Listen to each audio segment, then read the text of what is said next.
자, 지금까지 우리가 한 학기 동안 굉장히 잔인하고 라이거러스한 태도로 한의학적 연구들을 살펴봤어요. 뭐 펀메드 검색하는 것부터 증거의 수준까지. 그러다 보니까 한의학을 옹호하는, 페이버하는 리절트가 별로 없어요. 좋은 연구일수록.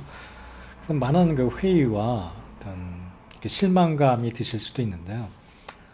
여기에는 우리가 간과해서는 안 될 중요한 한의학적 특성과 연구 방법론이 해결해야 될 문제가 있습니다. 그 얘기를 우리 연구 방법론 한 학기 마지막 주제로 한번 이야기해 보도록 하겠습니다. 자, 이거 신문에 이제 실렸던 글을, 한의사 신문에 실렸던 글을 제가 그대로 가져왔어요. 흔히 체계적 문헌 고찰이나 이중 맹검 실험이 어떤 골든 스탠다드가 됐는데 이게 과연 한의학을 연구하는 데도 적합함이냐. 이 저자는 박재현 선생님이라는 분이 개원인데 2009년, 굉장히 오래전이죠. 이렇게 문제를 제기하는 겁니다. 그러면서 어떤 대안으로서 PCT, Pragmatic Clinical Trial 혹은 Outcome Study 아니면 준실험 연구, Cause Experiment. 우리가 굉장히 준실험 연구 제가 비판했잖아요. 이거는 증거로 채택되지 않는다. 증거라도 굉장히 낮은 수준의 증거다. 관찰 연구와 거의 진배 없다. 여러분 꼭 그런 개념 이해하셔야 됩니다. 근데 그런 대안으로서 관찰 연구 혹은 아웃컴 스터디 굉장히 좀 앰비규어스한 스터디거든요. 그리고 프라그마틱 클리니컬 트라이얼 이런 것들을 대안으로서 제시합니다. 왜일까요? 우리가 지금까지 배우기에는 이런 연구들은 그렇게 높은 수준의 증거가 아니라고 배웠는데 또 여기 2008년도에 출간된 퍼블리시된 논문인데 Acupuncture Clinical Studies and EBM이라는 EBM on Update. 그래서 보면 innovation and creativity, 창조성, 혁신과 창조성이 필요하다. 리서치 디자인에 좀 그렇죠. 왜냐하면 기존의 지금 리서치 디자인이 SR이나 RCT로 대변되는 The Essence of TCM Concept, 그러니까 한약의 정수를 담아내지 못한다는 거죠. 해석시켜버리고. 또 이건 다른 연구입니다. EBM and Real World Study in Clinical Study of Acupuncture and Moxibustion 라는 제목의 아리클이었습니다. 여기서는 Real World Study, RWS가 점점 대두되고 있다. 그리고 이 RWS, Real World Study가 Acupuncture Study의 어떤 돌파구가 될 수 있을 것처럼 얘기하고 있습니다. 어떤 개념인지 한번 살펴보도록 하겠습니다. 이것도 민족의학신문에서 제가 발췌한 겁니다. 여기 박유리 선생님이 쓰신 글인데 이런 라이너 슈퍼르츠 이런 사람은 보완대체약에서 중시되는 근거 순위가 기존의 서양의학과는 좀 반대라는 주장을 했어요. 재밌어서 제가 찾아보려고 하는데 이 원문을 못 찾았어요. 저는 뭐 개인적으로 동의하진 않습니다. 이게 좀 어떤 근거로 이런 얘기를 했는지 좀 찾아보고 싶었는데 어떤 또 재밌는 의견이니까요. 개인적인 임상 경험과 관찰이 이 RCT나 메타 어널리시스보다 더 중요한 근거 순위일 수도 있다. 이런 말입니다. 자, 어떤 한계점들, 리미테이션들 때문에 이런 증거, 이런 제안들을 하는지 한번 보면 이제 저희는 이제 다 이해하는 거죠. 이 침치료 시 환자의 개인에 따른 어떤 다른 포괄적인 요소들, 교육, 조언, 그리고 저는 뭐 환자 상호적인 관계. 근데 이런 것으로부터 침치료만을 독립시킬 수 없다라는 거예요. 예를 들어 저는 침 놓을 때 만져는 과정이 굉장히 중요하거든요. 침 놓는 자리를 처음에 만지고 쓰다듬고 정확한 자리를 찾고 근데 그게 마사지하는 치료 효과일 수도 있거든요. 근데 거기서 침만 딱 떼버리면 제 침은 굉장히 효과가 떨어진다고 생각해요. 또 뭐 체질적인 요소 같은 것도 있죠. 제가 실제 저희 대학원 있을 때 저희 병원에서 생강이 임신 우주에 효과적인가 임상 실험을 했어요. 근데 한의사로서 보기에는 말이 안 돼요. 똑같이 임신 오조가 있어도 위장이 찬 사람들에게는 생강이 효과적이겠지만 위장이 열해서 오조가 있으면 오히려 더 부작용이 생길 수 있거든요. 그런 건 무시하고 이렇게 보편적인 방향으로 연구 설계를 하게 되잖아요. 그런 게 에센스 오브 TCM을 좀 담는 데는 무리가 있지 않나 하는 생각이 들어요. 두 번째 여기서 보면 다각적 요인들을 반영할 수 없다. 치료 결과에 영향을 끼치는 뭐 비슷한 얘기입니다. 진료 환경들이나 한의학이 갖는 어떤 그 치료적 개념이라는 게 침만을 독립시킬 수 없거든요. 보약이라는 것도 환자의 마음 상태 그리고 뭐 휴식 이런 것들 다 포괄하는 개념이거든요. 한의학에서는 늘 어떤 치료를 그 치료라는 말 자체가 독립적으로 존재하지 않습니다. 그런 게 이제 그 기존의 연구 설계와는 좀 배치되는 면들이 있습니다. 근데 이런 독립적이지 않은 요소들이 인과관계를 증명하기 위한 잘된 연구, 소위 말해서 well designed study에서는 지양돼야 될, 배제돼야 될 요소인 거죠. 치매 효과를 증명하고 싶으면 다른 요소를 다 배제시켜야죠. 그러다 보니까 이게 쩔른발이 연구가 된다는 거예요. 또 세 번째, 쉐임 에큐펑처, 우리가 논의했던 부분이죠. 플라스바 에큐펑처가 지금까지 개발된 플라스바 에큐펑처가 완벽하지 않다. 그러니까 완전히 뉴트럴라이즈 된, 완전히 제로 효과인 영향력이 없는 그 쉐임 트리트먼트가 존재하지 않는다. 이런 또 문제가 있습니다. 한약도 마찬가지고요. 그리고 표준화된 치료, 뭐 앞에 얘기랑 비슷합니다. 예, 생각 얘기했죠. 개별적인 치료를 하는 TCM의 특성과 또 맞지 않는다. 이런 한계점들이 있다라고 비판을 하는 거고요. 그래서 뭐 PCT 또다시 반복됩니다.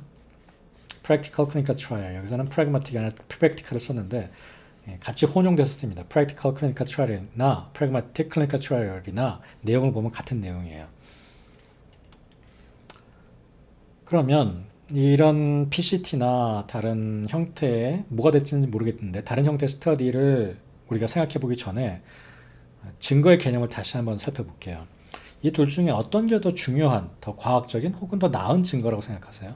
하나는 객관적이고 하나는 주관적이고 하나는 보편적인 대상을 했고 하나는 통제된 대상, 선별된 대상, 그 다음에 하나는 관찰에 의한 증거, 또 하나는 실험에 의한 증거. 어떤 게 더 중요한 증거 같아요? 모두들 다 이쪽을 더 좋은 증거라고 지금까지 한 학기 동안 저희가 배워왔습니다. 또 다른 실질적인 얘기를 한번 들어볼게요. 실제 있었던 일인데 대학원생 하나가 그 연구 논문을 쓰는데 비만에 관한 침 실험이었어요. 근데 침을 놓으면 체중이 빠지느냐, 뭐 식욕이 조절되느냐 이런 거보다는 그 바이오마커를 대상으로 하고 싶대요. 뭐 렙틴이나 그렐린이나. 제가 렙틴이나 그렐린은 하루 중에 농도가 너무나 많이 변하는 그 지표다. 보조 지표로서는 적당할 수 있겠지만 주 지표로는 적당하지 않을 수 있지 않겠느냐, 좀 나쁘지 않겠느냐라고 얘기했더니 자기가 생각하기에 체중이나 어떤 주관적인 그 식욕의 느낌은 비과학적이라고 생각하는데요. 대신에 이런 바이오마커는 굉장히 과학적이라는 거죠. 우리가 보통 그렇게 생각하는 경향이 있거든요. 정말 그럴까요? 근데 닥터 사킷에 의하면 실험실 연구는 바이오마커를 연구하지만 그게 중요한 높은 수준의 연구 근거가 아니거든요. 증거가. 주관적이냐 객관적이냐 보편적 대상이냐 통제된 대상이냐 관찰과 실험. 우리는 모두 이 실험 그리고 통제된 대상 객관적인 실험 이런 게 중요하다고 배우는데 한번 살펴보자. 우리가 통제된 환경에서 좋은 증거라는 것은 보통 높은 수준의 내적 밸리더티를 갖고 있습니다. 그러니까 실험 환경이 매우 잘 짜여져 있기 때문에 다른 요소가 끼어들 여지가 없습니다. 침만 연구하면 침 하나만 딱 존재하고 나머지는 다 똑같죠. 대조군과 실험군 사이에. 이런 것들이 늘 가장 우리가 아이디어란 virtue로 생각되어져 왔죠. any influence 이런 것들을 모두 다 remove 하려고 노력합니다. 근데 이거는 뭐 유명한 사건이었는데 코로 뿌리는 백신이 RCT에서는 굉장히 좋게 나왔는데 실제 real world 컨디션에서는 보통 사상 실험에서 일어나죠. 효과가 없었다. 뭐 도대체 이런 차이가 왜 발생하는 것일까? 왜냐하면 real world는 굉장히 실험된 환경이랑은 다릅니다. 예를 들어 설명하자면 아주 좋은 약을 개발했는데 무지무지하게 써서 도저히 먹을 수 없다고 칩시다. 근데 굉장히 뭐 꼭 죽을 병에 쓰는 약은 아닌 거예요. 약간 좀 복통이나 이런 데 쓴다고 칩시다. 그러면 실험 환경에서는 그 대상자들이 모두 다 이 약을 먹어야 돼요. 안 먹으면 그냥 드랍되는 거죠. 통계에 잡히지도 않죠. 근데 리얼 월드에 이 약을 판매하면 컴플라이언스가 확 떨어져요. 환자가 써서 안 먹는단 말이에요. 그럼 결과는 다르게 나오겠죠. 별로 좋은 시도가 아니었겠죠. 뭐 이것뿐만 아니라 리얼 월드와 통제된 실험 환경은 너무너무나 달라요. 어떤 대상자, 실험 대상자들이 컴플라이언스가 일단 확보되고 또 제한된 대상자들을 대상으로 해서 실제 환경이랑은 다르다는 거죠. 발런티어를 모집하더라도 실제 교통수단을 이용해서 올 수 있는 발런티어들을 모집하잖아. 또 아니면 일정 병원에 있다든지 이런 것들이 전체적인 진짜 파퓰레이션을 대변하기 어렵습니다. 컨트롤 컨디션이랑 리얼 월드는 어떤 차이가 있느냐? 확실하게 컨트롤된 컨디션, 실험 환경이죠. 변수에 작용할 만한 그 오염 요소가 적습니다. 그러다 보니까 내적 타당도가 높아지죠. 인터널 밸리디티가. 하지만 리얼 월드 컨디션은 치료에 작용하는 요소들이 너무 많아요.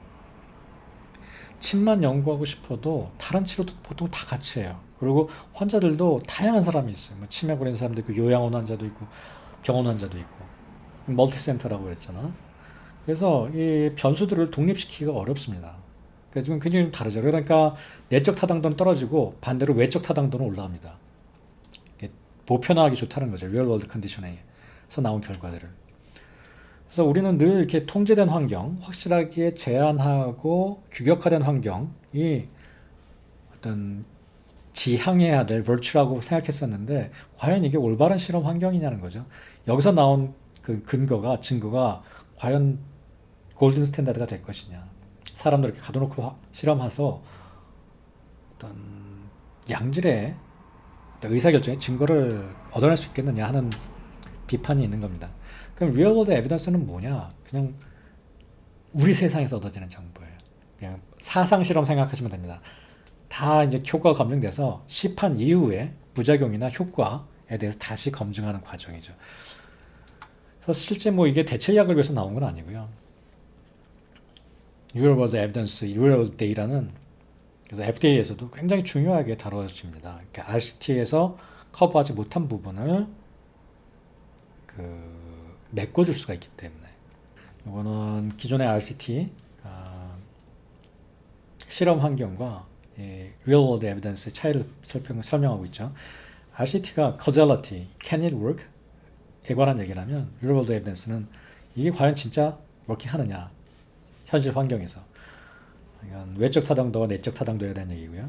RCT는 내적 타당도가 굉장히 높죠. 실험이니까. 대신에 외적 타당도는 또 떨어지죠. 보편하기가 어렵죠. 반대고요.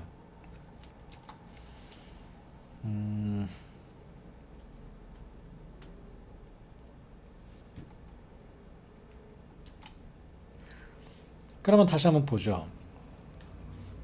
어떤 주관적인 판단, 그래서 환자가 만족했다든지, 그리고 보편적인 대상, 모든 사람들, 어린애부터 어른까지, 그리고 관찰에 의한, 실제 환경에서 관찰에 의한 이런 증거들과 통제된 환경 안에서 통제된 대상을 가지고 실험에 의한 결과들과 어떤 게 더 여러분들이 의학적인 의사결정을 한다면 어디서 나온 더 증거를 중요하게 여기겠습니까? 이 기존에는 이쪽을 굉장히 선호했고요. 최근 들어서 이 연구들도 이것만큼 혹은 그 이상 중요할 수도 있다라고 생각하게 됐죠. 그래서 이게 서로 단점을 보완하는 과정입니다. 이거 재밌습니다. 한번 볼까요? 제가 어떤 주장을 한다고 칩시다. 내가 이렇게 관찰해 봤는데 이런 사람들은 오래 살더라고 혹은 일찍 죽더라고. 그랬더니 이제 제 친구가 반발할 수 있겠죠. 야, 그거는 이제 상관관계야. 다른 이유 때문에 그럴 수도 있잖아. 다른 변수가 너무 많아. 그래서 제가 이제 열받아서 실험을 해요. 거잘라트를 증명하기 위해서. 진짜 이러이런 사람을 했더니 오래 살았어. 그랬더니 이 친구가 그러는 거야. 그거는 제한된 상황에서 만든 실험이잖아. 딱 그 사람들만 갖고 있지. 그게 진짜라고 볼 수 있겠어? 그랬더니 제가 또 열받아서 현장에서 실험을 합니다. 실제 치료 환경 그리고 실제 환자들을 데리고 프라그마틱 트라이얼을 한단 말이에요. 그랬더니 이 친구가 또 저한테 뭐라 그래요. 야, 그래도 그 사람들 다 지원자들이잖아. 그리고 네가 나눈 실험이니까 한계가 있지. 이게 진짜는 아니잖아. 그래서 제가 또 현장을 관찰합니다. 그냥 이쪽이 어떤 치료를 하는 사람들 그리고 이쪽에 그 치료를 안 하는 사람들. 예를 들어서 암병동에 한방 치료를 병행하는 암병동 그리고 병행하지 않는 암병동. 관찰만 해서 보니까 만족도가 이쪽이 더 높았다라는 결과를 발표하니까 그럼 그거는 더 높은 수준의 증거가 되나요? 다시 이쪽으로 돌아와 버렸죠. 업저베이셔널 스터디가 돼버렸습니다. 돌고 돌아요. 우리가 지금 한 학기 동안 관찰 연구는 실험 연구에 비해서 훨씬 낮은 수준의 증거라고 얘기 계속 했었는데 오히려 관찰 연구가 실험자들 실험, 그러니까 외적 타당도가 낮은 것을 보완하는 연구고 이 실험 연구의 문제점들을 개선할 수 있어요. 어떤 게 도대체 진짜예요? 어떤 게 더 높은 수준의 증거예요? 어, 어떤 한 가지 잣대로 모든 것을 판단해서는 안 되고요. 이 연구 방법론이라는 것도 계속 발전하는 그 매력이 있습니다. 더 계속 도전에 부딪히고 더 완전하게 만들고 이 사이언티즘이란 그 용어가 있습니다. 카울 포퍼라는 과학 철학자는 논리적 실증주의적으로 접근할 수 없는 주제, 예를 들어서 사랑이라든지 뭐 동감이라든지 이런 주제까지 형이상학적인 과학적 방법을 무리하게 적용하여 연구 결과를 도출하고 그렇지 않은 연구들에 대해서 비과학적이라고 비판하는 경향을 과학주의라고 규정했습니다. 이 사건들은 실제 심리학 분야에서 굉장히 많이 일어났어요. 뭐 프로이드부터 그렇고 이제 근대 과학이 발전하면서 사실 심리학은 마음을 연구하는 건데 모든 것을 정량화하기 시작했죠. 그리고 행동주의적으로 심리학을 연구하기 시작했고 정량화해서 보편적인 결과를 도출할 수 있는 사람들을 연구하기 시작했고 개인은 또 무시되기 시작했고 근데 이런 시도들이 어떤 심리학을 과학의 영역으로 올려놓는데 큰 기여를 했고 또 하지만 현재는 굉장히 또 비판받고 있죠. 근데 어때요? 한의학도 그렇지 않아요? 이런 논리 실증주의. 실제 제가 만났던 한의사들이 이렇게 바이오마커가 있는 거는 되게 높은 연구 수준의 증거 수준의 연구라고 좋아하고요. 그냥 quality of life, 삶의 질이나 뭐 행복도, 뭐 통증, 주관적인 거를 조사한 논문들에 대해서는 좀 허접한 논문으로 생각하시더라고요. 근데 정반대예요. 그 옛날 얘기고 요즘에는 이런 quality of life 연구들이 더 중요하게 여겨지는 시대가 왔거든요. 이 과학주의적인 사고가 우리 어떻게 보면 2000년대 초, 90년대까지 굉장히 우리 사회를 지배했었습니다. 그리고 뒤늦게 한의학계에도 그런 과학적 사고, 사이언티스즘이 뒤늦게 들어와서 정말 뒤늦게라는 말이 딱 맞는데 뒤늦게 막 억지로 이제 과학화하려는 노력들을 많이 했죠. 다른 분야는 오히려 바꿔가고 있는데 원래 의학 부분이 다른 분야보다 훨씬 더 늦습니다. 자, 그래서 제안하는 것이 나무가 아니라 산을 보는 연구 방법 제가 제목을 얘기 붙였는데 뭐 이런 것들이 제안되고 있습니다. 이것도 완전하지 않아요. 그리고 좀 경광부회적인 면이 없지 않아 있습니다. 이 PCT 같은 것도 실제 사상 연구가 약품 연구에서 나타난 방법들이기 때문에 자, 그래도 이런 연구들이 계속 분석적으로 환원주의적으로 연구했던 우리의 연구 태도를 좀 바꿔줄 수 있는 연구 태도라고 생각이 듭니다. 저도. 그리고 이 밖에도 사회과학적인 혹은 인문학적인 연구 방법들을 한의학에서 많이 도입해야 된다고 생각해요. 아까 심리학자들도 이렇게 논리 실증주의에서 벗어나서 이제 퀄러티브 스터디, 질적 연구 같은 거 굉장히 중요하게 여기고 있거든요. 근데 아직도 한의사들과 의사들은 그 사이언티스즘에 굉장히 좀 빠져 있는 경향이 있습니다. 되게 좀 뒤처진 거예요. 아무래도 응용과학이다 보니까. 그래서 Pragmatic Clinical Trial, 그리고 Observational Study, Outcome Study, 그리고 Qualitative Study, 정량적 연구 대신 질적 연구들, 관찰 연구들, 그리고 Outcome Study, 그 최종 단계, 행복도나 삶의 질을 조사하는 연구들이 에큐펑처나 한약 연구에 훨씬 더 많이 쓰여야 됩니다. 이제 RCT 그만하고 이제 좀 RCT 그만하니까 시스템을 리뷰만 잔뜩 쓰거든요. 이런 연구들이 좀 많이 행해졌으면 하는 바람이고요. 다음에 PCT 그리고 Observational Study, Outcome Study, Qualitative Study에 대해서 하나하나 알아보기로 하죠.